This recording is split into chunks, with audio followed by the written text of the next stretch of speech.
Hey guys, how you doing? Welcome back to part 4. So let's crack straight on. And first set of questions are from a good friend of mine here, great YouTuber, Scratch Master Del, someone who comments regular, really top bloke. And Del's got 3 questions for me. And question number 1, are you going for a full Super Nintendo set? I would absolutely love to, have considered it, but realistically, no, I just can't do it, Del. The problem I have is, like I have with a lot of full sets, is that there's always games I don't want. Like, especially with the Super Nintendo, obviously a lot of people when they think Super Nintendo they think RPG. I've never felt that because I'm not an RPG gamer. Now, when you look at Super Nintendo RPGs, you know, your Earthbounds and your Secret, well not Secret of Mana because it's about 30 quid, that's not too bad.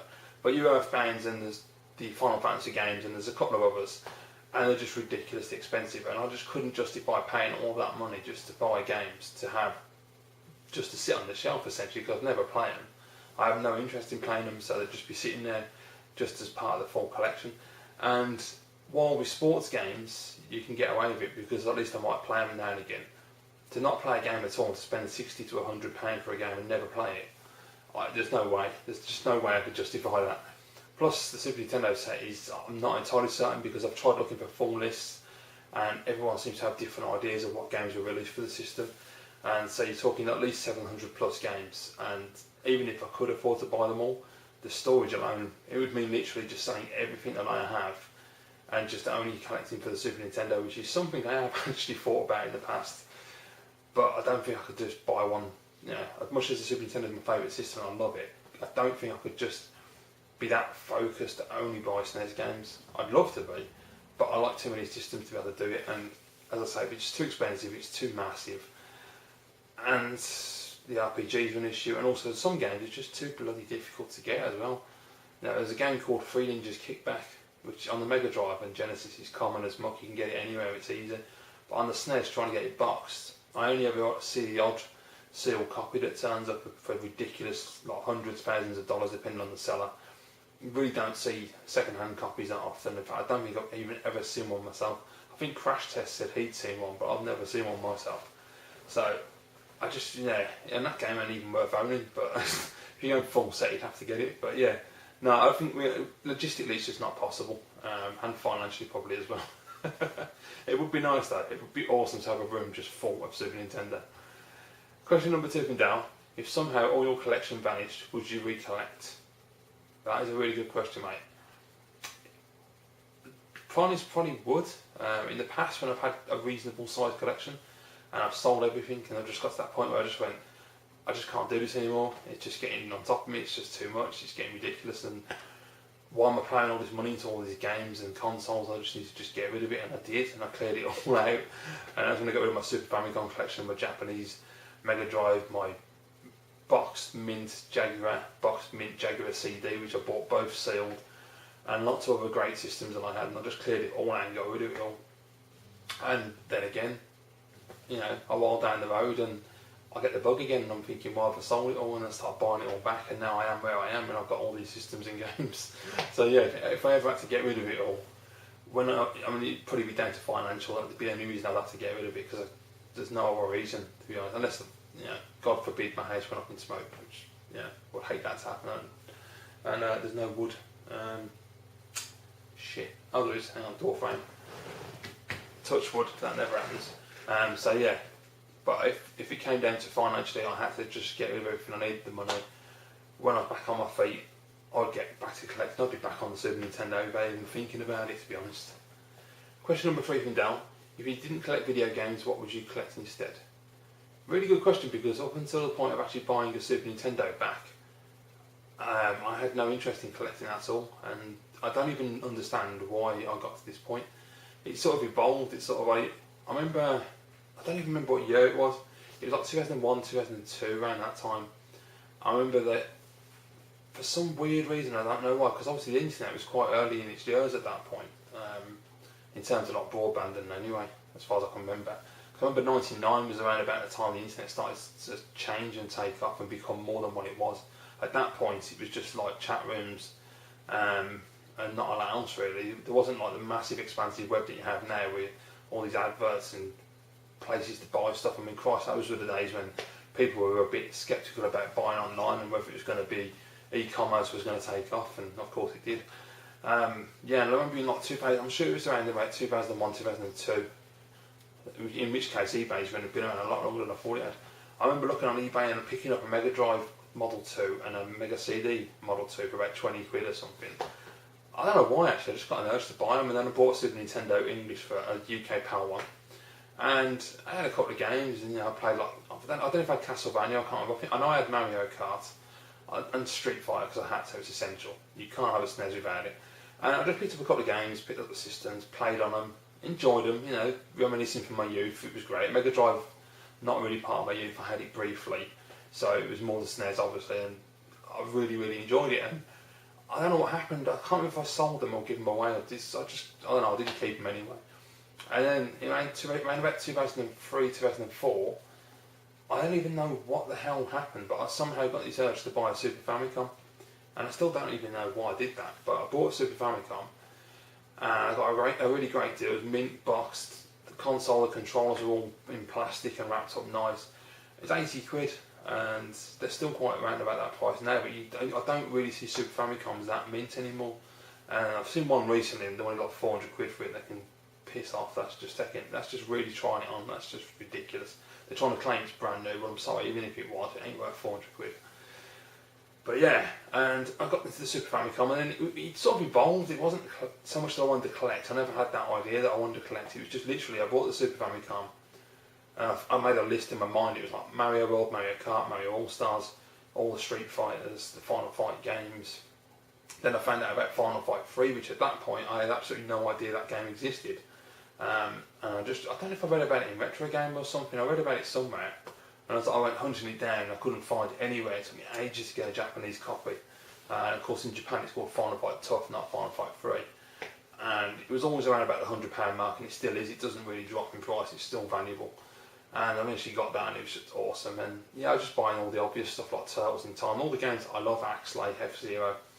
And it just sort of evolved from there, and it became a collection. It wasn't intended, it's just I buy all the games that I wanted, then I started buying more games that I'd never played and wanted to try out. And then I sold it all in the future, because I went from the SNES to pretty much every system that you could think of. Anything I could think of, I just bought it and tried it. I even had a Panasonic Q at one point. Unfortunately it didn't work, it was dead on arrival, which was really frustrating because I wanted that for ages, and it was a really cool system. So I've never had a working Panasonic Q, which would be nice.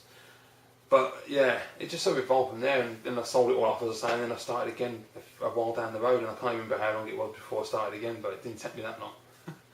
And now I'm here, so yeah. But if I didn't, that's a long-winded answer, and I didn't, that's the point yet, because you were asking me what would I do, what would I collect if I didn't collect video games. Well, the point was that basically that evolved, didn't have any intention of collecting, and I don't think there's anything else that would really grasp me enough to make me want to go that far again and collect. Yeah, I mean, not films. I love film. I love TV shows. I buy a lot of Blu-rays and DVDs when I have the opportunity. It's been a bit quiet the last couple of years because financially I haven't been able to do that. But I do like to buy them a lot. When I was younger, I used to buy music CDs just constantly. I'd just buy tons. I'd go to HMV and just bring a big bag out with me. I was obsessed. But I never saw it as collecting. It was just me buying music that I enjoyed and buying films that I enjoyed. So it was never a collection. To me, collecting, there's a difference between just buying because you like them and want to play them or own them or listen to them or watch them, and actually being a collector. And to me, a collector is when you basically make it, like I have at the moment, you've got a list of exactly what you want to buy. You have, in your mind, you know exactly the condition you want these items to be in, and they have to meet that criteria that you set in place, and that is when you become a collector, when you start sourcing stuff out. When you start sourcing out oddities and rarities and variants of things and promotional items and stuff, that's when you're a collector. That's what I think the difference is anyway. So yeah, I think gaming is the only thing that I would be a collector for, because it's my biggest passion and the thing I love the most, and the one thing I really enjoy collecting for. I like buying all these things. So it's a bit of a long-winded answer, Del, but hopefully you understand where I'm coming from. Anyway, congrats on the 3,000 as well, so thank you, mate, appreciate it. Okay, next question is from Wendell Boy. Thank you for the question, mate. Would you sell all the games and turn the games room into a walk-in wardrobe for the white woman? No, no chance. When I find that woman, she's going to have to be someone who can accept it. She doesn't have to like gaming, she doesn't have to be a gamer herself. Just someone who can accept that this is what I'm into. Because I don't see the point of being with someone who wants you to change and be different. I would never do that to a woman I'm with. I never have done. I've always just accepted the person I'm with for who they are. Simple as. If someone comes in and tries to change the way I am and says like, oh, I don't like this, I don't like that, well, they can piss off at the end of the day. Now, I've been out with girls like that in the past where it's just like, I remember one girl in particular looking at my music collection and saying, oh, what you listen to, that's that for, it's shit, and this artist is better, and it's like, there's just no need, is there? I'll have a discussion with you about the music and I'll discuss why you think that and, a bit of a banter and that, but there's no need to disrespect my music taste like that. I mean, she was a bit of a dick, to be quite honest, but... Right. Next questions are from the good man Alan over in Ireland, Elmew 2011, or Mew2, top bloke that he is. And he says, congrats on the 3,000 subs. Thank you very much, Alan. And some questions off the top of his head. Okay, interesting. Here we go. Question number 1. When did you realise that you were a collector? Well, I think I just answered that actually. Sorry, mate. Yeah, pretty much with the Super Nintendo and as it progressed, buying the games and then evolving. And as I say, more now than ever in the last 3 years since I've been on YouTube, would I actually say I'm officially a collector. I'm still, first of all, a gamer. Without doubt, gamer first, collector second. Because, I think gaming's more important than collecting. And there are levels of collection as well, obviously. There are people like ourselves who do the collecting. Then you get people who, I suppose there's an anal scale in a way.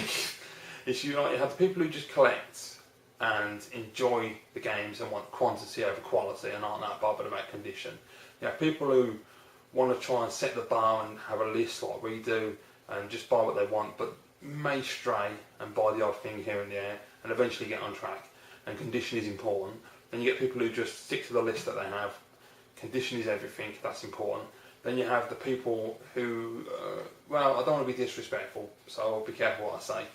But the people who buy like sealed games and I don't understand it. I've never understood it. I really don't see what the point of buying sealed games is. Just why would you want a room full of sealed games? They're there to play. It's as simple as that. Never got that.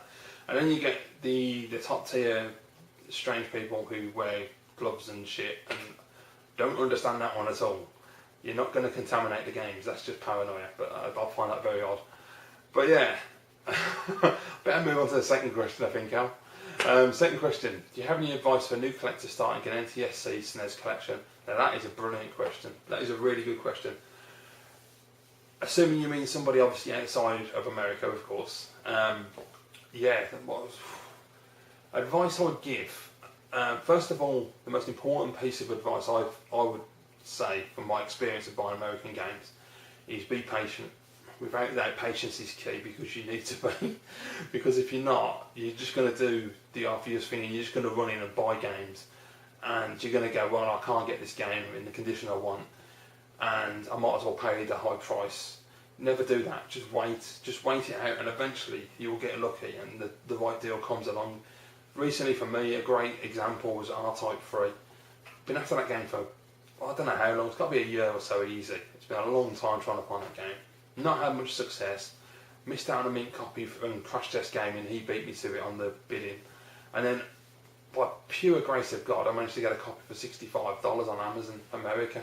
That is an absolute steal considering most people want $100 for it. So, patience is absolute key with SNES games, especially when you're someone who cares about the condition of the games and having the games boxed and complete because, Jesus Christ, it's hard. It's really difficult to get them in, close to mint or even mint condition box. And when you get mint condition box, there's always that thing in your head going, are the boxes real or are they reproduction boxes? You can tell the difference though. You can absolutely tell the difference because the reproduction boxes are nowhere near the quality of the real ones. They're never going to be because obviously they're manufactured in factories by big machinery and they're going to be higher quality. But from a photograph, it's not that straightforward, so you have to be careful. Ask a lot of questions, like all collecting, like I do. Whenever I buy games from America or anyone really, even in the UK and Europe, if they're selling American games, I always ask the most important questions. The questions to me is like, is it made in America? Is it assembled in Mexico? Or is it made in Mexico? If it's assembled in Mexico, don't touch them. Some of the later games were only made in Mexico. They weren't assembled, so you buy those because they're still first releases as far as I understand, but they're made in Mexico, not assembled. The assembled ones, as far as I'm aware, were basically the really crap quality ones, and you just don't want them. The cartridges are shite. And I know from reading on the internet and stuff that a lot of collectors just don't like them at all. I mean, it doesn't bother me as much, but I just don't want crap in my collection. I just want to buy the best quality I can if possible. But yeah, I mean, patience is more important than anything, because the Super Nintendo collection is very expensive to do, and they're hard to get and all because of the boxes, because of their cardboard, and they're difficult to find in good condition. So when you're trying to be a complete in-box Super Nintendo collector, whether it's NTSC or PAL, you really have to be patient, and you have to take your time, and you have to think about what you're doing, and just, you know, don't overspend is the main thing, because it's quite easy to do that. It's quite easy to, you know, if you've been looking for a game for a year like I've had in the past, to just think, you know what, mint copies just come up, screw it, I'm going to pay 200 quid or whatever. Never do that, because it's just not worth it. Just set a price in your head, stick to it, and you'll be fine. I think that's the most important thing anyway. Question number three from Alan is, how do you balance modern and retro gaming, i.e. how do you allocate your time and money? That's a really good question. If I'm honest, I would say the modern stuff takes priority in terms of play. I do play a lot of retro, but the thing with retro is that it's easy to, well, except for last generation, if you're talking pre-PlayStation 2, because Dreamcast still counts in the old retro style of gaming in my opinion, because it's a lot of arcade games, and it is that pick up and play, and just being able to just go in there for half an hour, have a blast, have some fun and get out. Whereas obviously with like PlayStation 2, Xbox and GameCube, and obviously all the current generation systems, not so much the Wii, that's still a little bit pick and play, but some games aren't, but they're a lot more in depth and they're story driven, and you have to really sit down and play them and spend the time with the games. So they tend to take a lot more priority just because of the time that I have for free time, really. In terms of money, I've just balanced it as much as I can. I mean, I'd say retro gaming takes over financially any day of the week, because when I think that you can pay £40 for a brand new game for a current gen system, what, 40 quid, that could get me a lot of PlayStation 2 games or a lot of Xbox games, or it could go towards a Super Nintendo title, and I'd rather spend £40 on a mint condition Super Nintendo title I've been trying to track down for years or months, and then spend 40 quid on the latest release, when I know that in probably a month it's going to drop down to 25, 20 quid. If it's a game that doesn't sell very well, it'll just drop rapidly. So yeah, I mean, there are the exception, like Medal of Honor Warfighter, who's about to come out at the end of the month. I absolutely love the last one in 2010, so I have to have Warfighter, and I could quite easily wait because I know it'll drop in price, because I know it's not going to be as popular as Call of Duty Black Ops 2. So I know it, and you know, Black Ops 2 is coming out in the future, it's coming out a bit further on, but nonetheless, most people probably aren't that bothered about Medal of Honor Warfighter, so I would assume it's going to drop in price pretty rapidly. But I just personally, I'm in the position that I can buy it, and I don't want to wait. It's as simple as that. So I'm going to buy it because I really want to play that game a lot, even if it's a short campaign. If it's as good as the last one, I'll play it over and over, so it's alright. But yeah, I mean, I'd say time-wise, I allocate more towards modern gaming because it needs it, and financially, I spend a lot more on retro than I do modern any day of the week. But you know, it depends. Sometimes if I remember that I lull with the modern games, there aren't anything to play, then I'll play tons of retro. At the moment, I'm trying to play Batman Arkham Asylum, and quite honestly, I haven't touched it since I bought it. I played it like the first weekend I bought it. Really didn't connect with it at all, so I've got to try and get back on that and get stuck in, because I want to see what everyone loves about that game, especially as I've ordered the new Batman but Arkham City Armored Edition for the Wii U, so I want to try and get into Arkham Asylum first and complete it. Right, so thank you, Alan, that was a really good set of questions, man. I like that. Next set of questions is from a good friend, Jay Broken1394, long time watcher and a friend on YouTube, really top bloke. You need to start making videos again, Jay, it's been too long. He's got a couple of questions for me. First question, pretty easy question. Arnie or Sly? Arnie, all the way. Love Sly, he's brilliant, but Arnold Schwarzenegger is the man. He's absolutely brilliant. Being a kid who was brought up in the 80s, I watched a lot of action films, and Arnold Schwarzenegger's films were definitely my favourites. I love Rambo, Rocky, you know, anything Sly Stallone is good, but when you look at Arnold's catalogue, You know, Running Man, Total Recall, Commando. I mean, what a classic. Just those alone, you know, Terminator, obviously, Terminator 2, which was in the 90s, I believe, 92 was it? I think something like that. Brilliant, brilliant film. One of my favourite all-time films, a classic. But yeah, Arnold Schwarzenegger is consistent. No matter, even as he gets older, he can make a film and it's still good. He doesn't seem to have that Steven Seagal thing where he started off great and just went downhill rapidly. So definitely Arnold. Favourite film of the last 2 years? Jesus Christ, dude. I don't even know what I've watched a fair few films in the last 2 years and I'm trying to think of one that actually stands out in my mind. That's a really good question. I'm trying to think. There was Planet of the Apes. I really liked that. That was a great film. The X-Men film. I really enjoyed that. What else was there? I'm trying to think what time-wise what's come out in the last 2 years. There's been a lot of films. I'm trying to say. I'd probably say at the moment recently it was Mission Impossible 4 or Ghost Protocol. But I absolutely love the Mission Impossible franchise, and I think Tom Cruise is one of the best actors, if not the best actor of a generation. The guy's amazing. I'll never have a bad thing said about Tom Cruise because Tom Cruise is the man. I don't care what happens in his personal life. I don't care about his religious beliefs. The man is just awesome as an actor, and he seems like a very genuine top bloke. Yeah, it's just, to me, Tom Cruise is like one of the epitomes of acting because he can turn his hand to anything and he succeeds. I have yet to see him take on a role and fail. The guy is just absolutely ridiculous. I don't know how he does it. If you've ever seen the film Collateral, it just proves his talent. That guy is just way up there. He's the best. But I'm trying to think what other films have been released. I'm trying to look at my Blu-rays. I don't know what's been released in the last 2 years. This is the problem. I've been out of the loop with films. I watch films, but I never know when they've come out. That's the problem. Yeah, I really don't know. I'm going to have to stick with that for the time being. Mission Impossible 4. Sorry about that, Jay. Think of something, I'll tell you later on. What system are you looking forward to most playing in the next generation? Wii U, definitely. I think PlayStation 4 is going to be brilliant. I'm going to own one, buy one day one. There's no question. Don't even have to think about that. Because at the end of the day, Sony have the best exclusives. Sony make the effort. They're willing to take risks and bring out new exclusives. You know, people will argue that like The Last of Us is just another cover shooter, and they'll argue that Beyond Two Souls is nothing much different from Heavy Rain. But they're still brand new exclusives, completely fresh. So they are willing to make the effort, and they will take the risk even if they tank. They'll just give it a shot and see how it goes, test the water. So my faith is in Sony. That'll be a great console. The new Xbox, I'm not that bothered about at all at this point. I'm waiting to see what happens at E3 next year if they announce it. But quite honestly, I don't care about the hardware, I care about the software. If they don't come strong with some brand new IPs, some amazing exclusive IPs, and really knock my socks off, it ain't worth having the system. I will buy the console eventually because I'll have to, because I know that Halo 4 will come out shortly. It will be an amazing game. I think it's out next month actually. It will be an amazing game and I'll love it to bits. And I'll have to buy a new Xbox when it comes out to play Halo 5 and Halo 6. So I have to buy the console. I've got no choice in that respect because I love the Halo franchise. But I want Microsoft to make a bloody effort. They need to get rid of Don Mattrick and they need to get rid of all the staff that work on Xbox at the moment and start again. Because ever since Peter Moore, Jay Allard, Robbie Back, you know, Seamus Blackmore, I think that's what, is it Blackmore? I think it is. Seamus, whatever, father of the Xbox.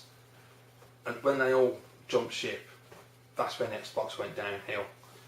It's just run by a load of corporate suits now. And I'm not saying that those guys weren't corporate suits, they just never came across that way. Don Mattrick is very cheesy, very oily, and you just can't believe a word that comes out of his mouth, and he doesn't seem like he gives a shit about gaming at all. He's just a spokesman, just an actor. He's just, I just don't like him at all. And you know, he's probably a nice bloke, but I think in terms of the business, he's not good enough. So yeah, he's certainly no Jack Tretton, let's put it that way. And he certainly ain't no Reggie Fils-Aimé either, that's for damn sure. So I just think Microsoft needs to get their game together, man. Bring it hard. Last generation, the Xbox was the best console in my opinion. They had fantastic titles all the time. It's a real powerhouse console. This generation, they started off strong and they've just gone downhill as the years have gone on. So the Wii U is definitely the console to watch. At the moment, the games they've announced for the launch window, and they still have more to announce yet, which is really good, really strong. I mean, I've ordered 7 games, I believe, for launch. no, 6 games because Nintendo Land comes in the box with the console. I have never had a launch where I've ordered that many games. That is just ridiculous. I mean, it's such a strong launch, and in the launch window, more games coming out over the next few months to March. If they continue on like that and people start to really get to grips, the developers get to grips with that controller and they get that gamepad and they really innovate with it, I honestly believe that with the right software, the right innovation on the gamepad, the Wii U can be the dominant console again next generation. Not just financially, but it can actually be a dominant console for gamers. And I really hope it is. Okay, so next question from Jay, Broken1394, is graphics get higher resolution every generation. With the limits of the human eye, how far do you think they can take them and where will it end? Really good question, as I was thinking about this recently when Sony was, well, I don't know if Sony were talking about it, I think it was just a rumour that the PlayStation 4 will be capable of 4K resolution. And it is getting to that point where it's getting silly now. It's like it's a one-upmanship all the time, and it's like, you're absolutely right, Jay, the human eye can only see so much detail. If you've got a 4K resolution, I'm assuming you're going to need like a 60-inch TV or something ridiculous. And most normal people like ourselves don't have living rooms that can sustain a TV that big without being dwarfed by it. And you know, you haven't got enough room to have the distance between you and the screen in order to absorb that image and really enjoy the detail. I just don't think it's plausible. And I don't think it's necessary either. I really don't. I think the graphical arms race really has got to the point where it's alright, it's fine as it is. It's nice to have shiny graphics. Of course it helps you immerse into the game, but it's not necessary to keep upgrading and getting better and better graphics. For me, it's more important, as I said earlier in the Q&A, that gameplay, AI, you know, improving all the important stuff, that's what matters at the moment. I want to see really original ideas as well in games, you know, fresh ideas. And I know most of that's going to be down to digital downloading and independence, but you know, I'd like to see the studios, the big studios, be allowed to actually, you know, express themselves more and not be tied down by these massive budgets and constrained by the producers, by the companies like Activision and EA, because they don't want to take a risk, because if they can lose a lot millions of dollars and pounds, so they want to make sure that, and euros, they want to make sure that they can just put out a game that's going to be an instant hit, you know, and that's why they recycle the same games all the time, because it's easy money, and it's a shame. But we'll wait and see what happens. You never know. But I personally think, yeah, the graphics and that, you know, it doesn't really matter. And I don't think it ever will end either, Jay, to be quite honest. I think they're just going to keep pushing it and pushing it and pushing it until we do have literally controlling actors on the screen. It's that realistic, it wouldn't surprise me. And it's a big congrats on the 3000 as well. Cheers, Jay. Next question is from, and I'm sorry for mispronouncing this if I get it wrong, it's KHU1, someone who's constantly commenting on my videos. So thank you very much, mate. I really appreciate all those comments, and thank you for the question as well. And he asks, the Nintendo 3DS is the only console still using cartridges. Do you see cartridges returning to home consoles as he prefers them? I would love to. I said a while ago in a Wii U video that I really hope they would do that. I was loving it, whether it's solid state or whether it's SD cards or some interesting new cartridge based media that they design themselves. I would absolutely love it. Unfortunately, I just don't think that console companies see it as a viable option. I don't know if it's due to memory capacity, or they just think that people want discs, and discs are cheaper to make as well. That's probably the other thing as well. I suppose in terms of cost, to knock out a disc, it doesn't cost them that much, and they can make a decent, healthy profit on each game they sell. With a cartridge, it's probably, I don't know, but I'm assuming it's going to be a bit more of an awkward thing to mass produce.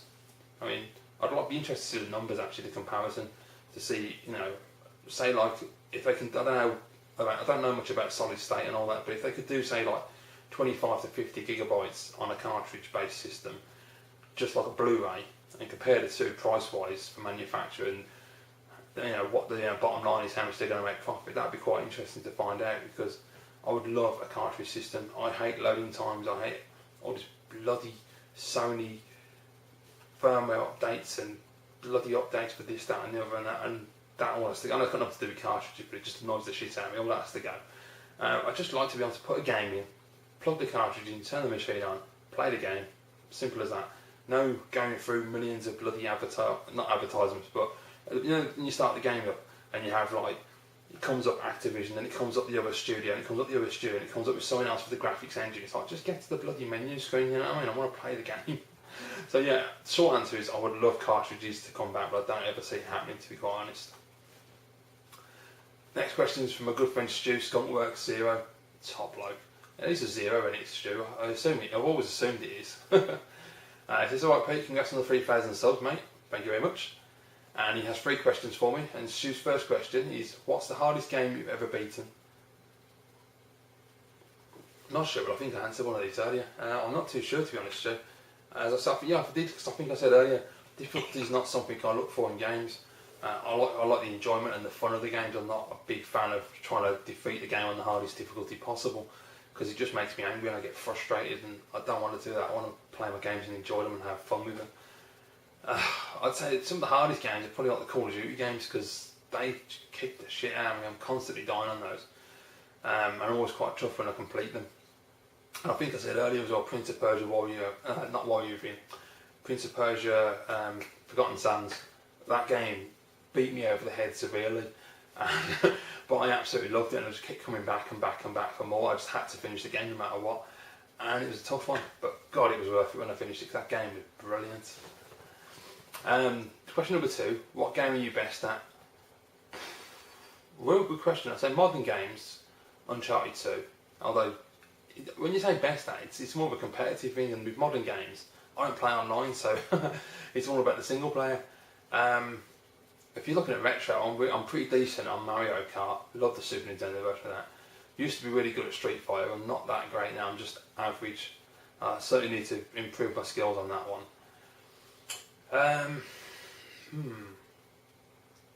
A really tough questions these are, Stu, because it's not something I'd ever think about normally.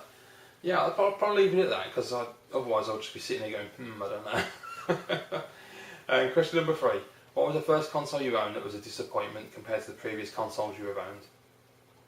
If I'm absolutely honest, I don't think in fact I know I've never owned a console where I've been disappointed. Each time a new console's come out, I've been absolutely chuffed with it and loved it.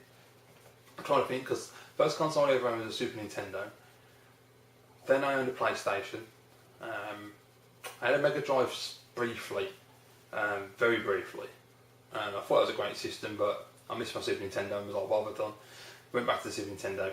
Got a PlayStation 1, which was just phenomenal. Don't even know how I got that. I can never remember why I got a PlayStation or how I got a PlayStation. It's really weird. But yeah, I absolutely adore that system. It was from day one, it was just bloody brilliant. Then I got an N64, had that very briefly. Really enjoyed it at the time. Played a lot of Mario 64 and a shitload of GoldenEye. I mean, that game alone just sold that system. It was brilliant. Then I had the Dreamcast very briefly, because I was waiting for the PlayStation 2 to come out, and I managed to get hold of the Dreamcast. There were a couple left at Argos. It just literally bombed. So I went and got a picked up a Dreamcast. Didn't know much about it. In fact, I don't think I knew anything about it. I just picked it up on a whim, and I was really, really impressed with that console. It was cracking. And then the PS2 came out and just knocked my socks off. Absolutely brilliant. And then after that, Xbox, and yeah, that was just stunning. 360 come out, absolutely bloody brilliant. Day one, amazing. Shame it's gone downhill over the years, but there you go. And then of course PS3 and Wii as well. I've never been disappointed actually. No, I can honestly say I haven't. Which is strange, because you think I would, wouldn't you? You'd think it'd be one console that's just been like hyped to shit, and then you get it and you're like, no, it ain't that brilliant. But no, maybe it's just because I love gaming. I never see the bad side. Well, sometimes I do. Right, okay, another good friend of mine, Ash81B for you. Really top YouTuber. And Ash has 4 questions for me. He says, blimey, this will be a marathon set of videos. I think you could be right there, mate, to be honest. Okay, question number 1 from Ash. I'm just looking at the screen actually. Yeah, it's going to be a lot of questions to go yet, bloody hell. Question number 1 from Ash is, what 8-bit game would you like to see remade for current systems? Yeah, it's really frustrating for me when you look back at the 8-bit and I look at, instantly it's Commodore 64, but I just think, God, I had so many games at that time. The majority of games that I played as a kid, I don't remember. It's really weird. I don't understand that. It's all the obvious ones that stand out for me, like Renegade, Last Ninja, Bruce Lee, Hunchback, Raid Exploding Fist, because that was the first game I ever played. Sam Fox Strip Poker. That was a shocking game, that was. Jesus Christ, man. Yeah, I'd probably say Renegade actually. I think Renegade would be really cool if they did it right. Unfortunately, they'd probably make it 3D and completely bugger it up. But it'd be good as a downloadable title. It's HD, but not just HD, but really innovate and make it a real Renegade 4. You know, just really change the game and make it interesting and make it modern. That could work quite well. But then I'm a massive fan of scrolling beam up, so it's always a good thing. But yeah, I'd like to see that. Number 2, 5 Amiga games you would love to own. That's a good question, dude. Blood Money, definitely. I've got to get that. That's a fantastic game. Magic Pockets, because I can't seem to get it and it's pissing me off. And every time it comes up, I ain't got the money for it, and it's really annoying because I really love that game. And Betty Boo, really hot. I love the song. Oh, great tune. What else is there? Oh, of course, Monkey Island and Monkey Island 2. I won't class those as 3 and 4. I'll class those as just number 3 because that's a cop out otherwise. I was thinking about Leander as well, because I remember having that when it came out and I thought it was decent, but I don't know if it's aged well or not, but I'm pretty certain I enjoyed that at the time when it came out. And Shadow of the Beast as well is the one I want to get.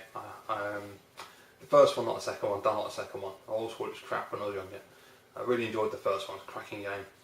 But yeah, there's loads of games. I mean, there's games like Shadow Warriors, which I absolutely loved at the time. Yeah, I'm just trying to think. The problem is the Amiga. I mean, Jesus Christ, and the 64 is bad enough, but the Amiga, ridiculous list of games to go through. It's the same thing as the 64. I had tons of games, and it was really hard to try and remember them all. But yeah, those were good days, man. I really do miss those days. They were great. 8 and 16-bit, you can't beat it. Question number 3 for MASH. What arcade conversion let you down back in the day for 8-bit or 16-bit? Final Fight on the Amiga. And Street Fighter 2 on the Amiga. Jesus Christ. They were shit. They were really shocking. They were so disappointing. I remember seeing Street Fighter on the Super Nintendo, and then seeing the crap that we got on the Amiga, and I was like, what the hell is this? It was chronic, it was slow. From what I can remember, the backgrounds weren't scrolling, and it was just really, really basic, and it was awful. And as far as I know, Final Fight was pretty much the same. It was pretty chronic. Yeah, that was depressing. In the 8-bit era, I don't think it really bothered me as much in the 8-bit era. I think really in the 8-bit era, I was just really enjoying the games that I had, and it wasn't as much of a focus for the arcade for me, I don't think. Yeah, I'm pretty certain it wasn't. I was pretty happy with what we got in the 8-bit era. And looking back now, we did pretty well actually, considering the technology that was available. They did a really good job. Yeah, but yeah, Final Fight, Street Fighter, what a letdown. And number 4, Star Wars Universe or Star Trek. Star Trek all the way. I don't do Star Wars, I can't stand Star Wars. And I did no disrespect to anyone who likes Star Wars, which is probably 95% of my audience. But I hate Star Wars. I've never got it. I just find it really stupid and childish, and I just think I've got it. I really shouldn't have said that because I'm gonna get slaughtered. But I'm gonna be honest, I do. I don't get the aliens. I always found the aliens to be really silly and just crap, basically. I just don't get the very childish creatures, and I don't know. It just doesn't work for me at all. I just find it ridiculous and ludicrous. And whereas Star Trek was more realistic, you got the Federation and humanity's moved on to that next step, and it was just so much more plausible to me, and the races of aliens were more plausible. Fair enough, in the original series, you get the odd blue alien with like antennas and shit, and that was a bit weird, but from like Next Generation onwards, they really got it right.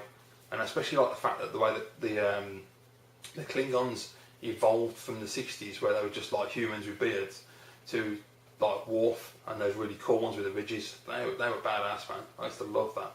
But yeah, I'm definitely Trekkie all the way. I always have been. Dad's fault. My dad's a massive Trekkie, so basically he used to watch like Next Generation like back to back every night on Sky. Even when it was repeating itself like for about the 5th or 6th time, they'd repeat the same bloody season. I like the 60s. I love the 60s version, but massive fan of Jean-Luc. The Next Generation was the best, man. As I say, my dad was watching it all the time, and I used to watch it all the time. Then I watched all the films. Absolutely love Star Trek. It's brilliant, and the modern Star Trek, fantastic. That film was quality, and I can't wait for the next one. I think for anyone who's interested in Star Trek, I'd say my favourite is Next Generation. Second favourite is the original Star Trek. Then I'd say it was probably Deep Space Nine, but only from season 3 onwards. As soon as Ben grew his beard and shaved his head, and they brought Worf on board, it got good. first couple of seasons it was crap, it just weren't going nowhere. Then it picked up and got really good. Then I would say it was probably Enterprise. Never really watched a lot of Enterprise, I never really got into it, but I really enjoyed what I saw. And Scott Bakula was just an absolutely brilliant choice as the captain. And I thought that worked really well. There's a really good cast, really good characters, well scripted, you know. It was excellent. Even like the theme tune, as cheesy as it was, like an 80s rock ballad, it was great. But the worst one for me is Voyager. I can't stand Voyager, absolutely hate it. I hate Janeway, I hate pretty much the whole cast, except for Torres. She was really fit, but I mean, other than that, I just thought it was really bad casting. I thought Neelix was annoying as hell. I just wanted to smack him upside the head. Really annoyed me. Tuvok weren't too bad, he was kind of acceptable.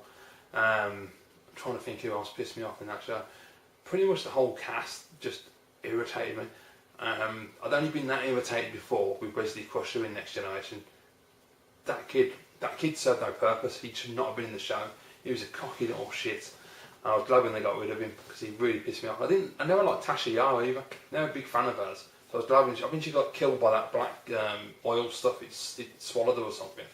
Yeah, she deserved that. But yeah, I love Star Trek. Star Trek, brilliant. Right, okay, so what the hell? Might as well go for another set of questions. Okay, so the next set of questions are from, and I'll lean to the cameras, I can't read the name. Is that, I'm going to have to enhance the screen a minute, I can't read that. Okay, it's Drina25 or Drina25. So thank you for the questions.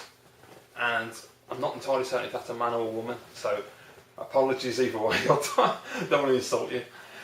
First question is, it says congratulations on the 3,000 subs, thank you dude. First question is, what is the first console you owned and grew up playing? Super Nintendo. I grew up playing on the Commodore 64 and the Commodore Amiga 500, and then the first video game console I owned was a Super Nintendo, which I bought for myself, and yeah, fantastic. Really was a great system, and bloody expensive at the time, and the games were ridiculously priced, but it was worth every penny. Question number 2, what do you consider your holy grail of SNES games that you would like to get? Ooh, probably at the moment it's going to be Castlevania Dracula X. Now, I wasn't going to buy the American version because of the silly prices on eBay, but recently it's starting to get a bit more reasonable. And a lot more copies are coming up on eBay. Now, I can get a Japanese copy for £50, which is a fair price. I'm looking at the American one recently, and for mint condition copies you're looking at around about $250 to $300, depending on how the bidding goes, or if you get lucky with someone selling the buy now. That seems to be the fair price from the few copies I've seen sell in the last few months. Now that's a lot of money, but it's not excessive, so I could save up and buy that at some point. So I don't know. My heart says just sod it and buy the Japanese version for 50 quid, but then I really want the American version to match up with Castlevania 4 because that would be awesome. Because before that, my holy grail was Mario World, the Black Label edition. When I finally got that in the collection, it just made my day. It just completed my collection. I was so chuffed to find that. Next question. What is your favourite handheld and why? Probably, I'm not a massive handheld gamer, I'll be honest. I like to dabble, but I'm not a big fan of them. So I would say the Game Boy Advance definitely, because it's a mini SNES. It's got an absolutely amazing catalogue. It's a really nice, the SP though, by the way, not the original Game Boy Advance. I love the design of the original Game Boy Advance. The screen was shit though. It was absolutely terrible. I remember the first time my mate got one. It was the first time I ever saw one.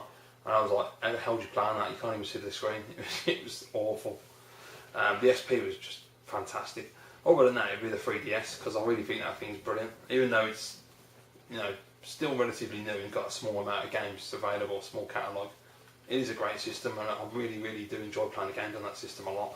And I will be picking one up eventually. Wish I hadn't told them when I had, but I did, so there you go. But the good thing is I can get an XL now, so that's even better. And they're coming down in price, which is even better. Right, okay. So, is that the last question? That's the last question. Okay, thank you for the questions, dude. Okay, bear with me there. For some reason, Right, okay. The next set of questions have been flagged as bloody spam for some reason. I hate when that happens. Don't know why that happens. Is that the same thing? Oh, I see. Okay, that's why. Obviously, the person couldn't get the comment to go on the system, and then obviously it puts it up like 3 times and puts 2 of them as spam. Bloody YouTube for you. Right, okay, next questions. Or is it how many questions we got? Yeah, a couple of questions from Zebia2. So thank you very much, mate. I figure most people will ask gaming related questions, so I'll ask about other things if that's okay, of course. What's your favourite thing to snack on? Biscuits mostly. I'm ridiculous, I love biscuits. Chocolate biscuits, ginger nuts, rich tea, anything biscuit related. Bourbons, love bourbons. Also pink wafers, love pink wafers. But anything biscuit related, cookies, anything like that, I absolutely love snacking on those. Also love Pringles and all, but I don't eat them that often because I'm fat enough as it is without eating those. Because they don't lie when they say once you pop you can't stop, because you can't. I've never ever opened a can of Pringles and only eaten half the can. I always eat the whole can, and I get very fat, so I have to stop eating them. Question number 2: how do you get around town? I've got a car. And question number 3: do you have any hobbies outside of gaming and collecting? Not real hobbies, no. I have a lot of interests. A lot of topics I'm interested in. I watch a shitload of American TV shows, watch a lot of films, listen to a lot of music.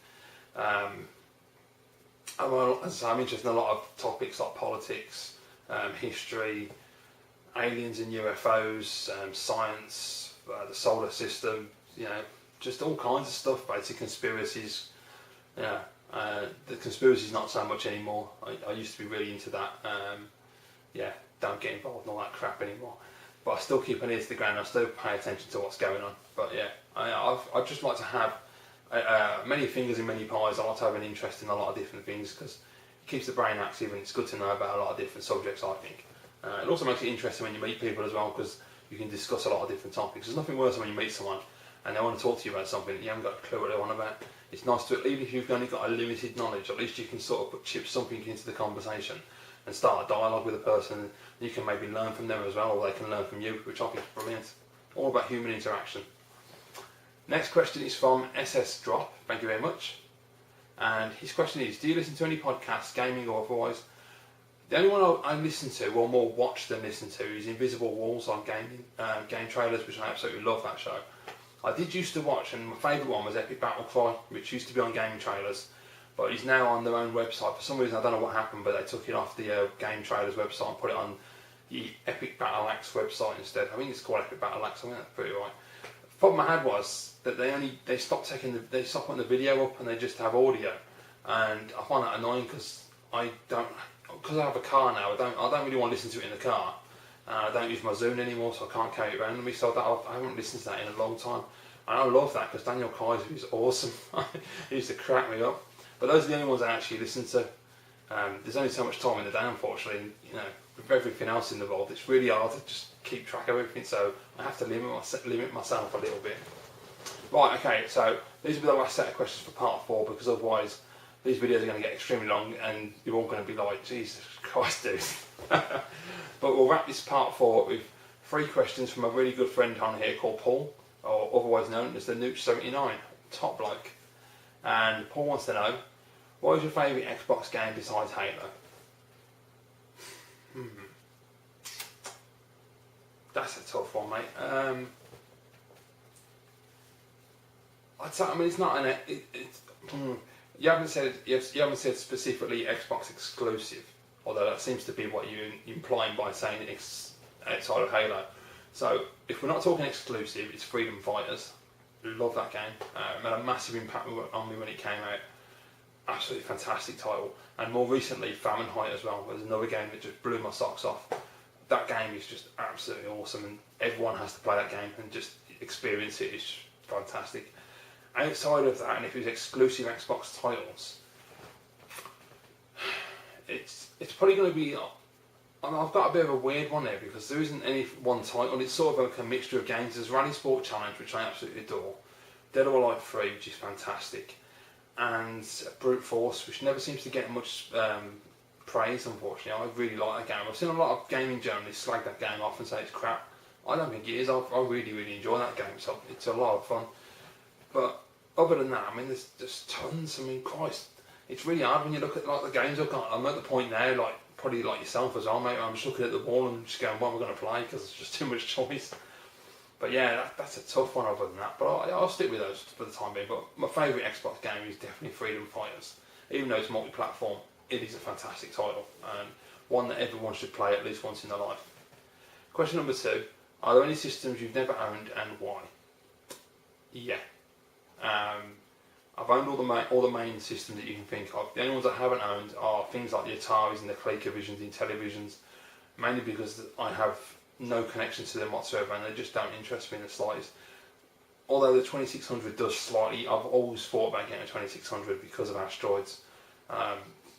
There's a lot of other games that I'm playing on the system, but I love Asteroids and I just think it'd be really cool. But I just know it'd be a waste of time because I'd probably play it, enjoy it, and then put it away and never touch it again. So I've always avoided going there.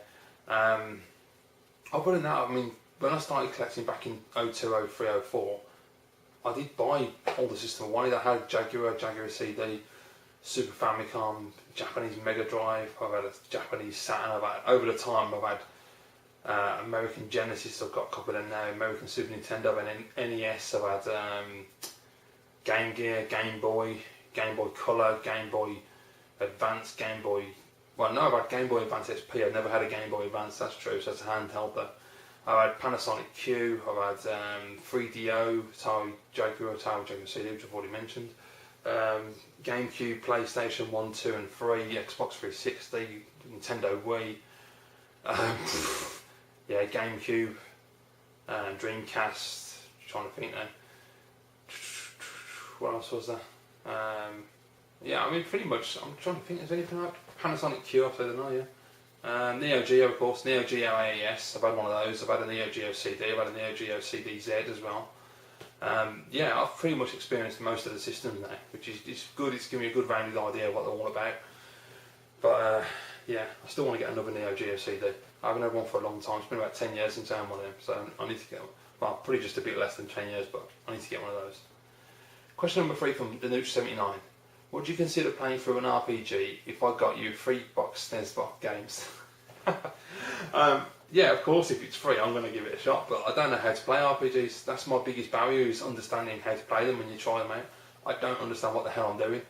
You know, for the most part, I just sit there looking at the screen going, I don't get it. They're not as easy as like the majority of like platformers, fighters, shooters. You know, you can pick them up, you can work them out in 5 minutes, they're not hard to work out, but RPGs just like, whew, don't get it at all. But yeah, if you want to give me a free box SNES game that's an RPG, dude, I wouldn't say that. That doesn't mean you have to, but you know, yeah, I'd be willing to have at least have a try and work it out. So thank you very much, Paul. I appreciate the questions, mate, and thank you all for watching. It's been a long part again.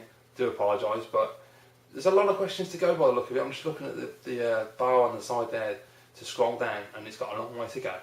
So thank you for sticking with me if you have done. I hope you're enjoying these Q&A videos, and I'll be back shortly with part 5.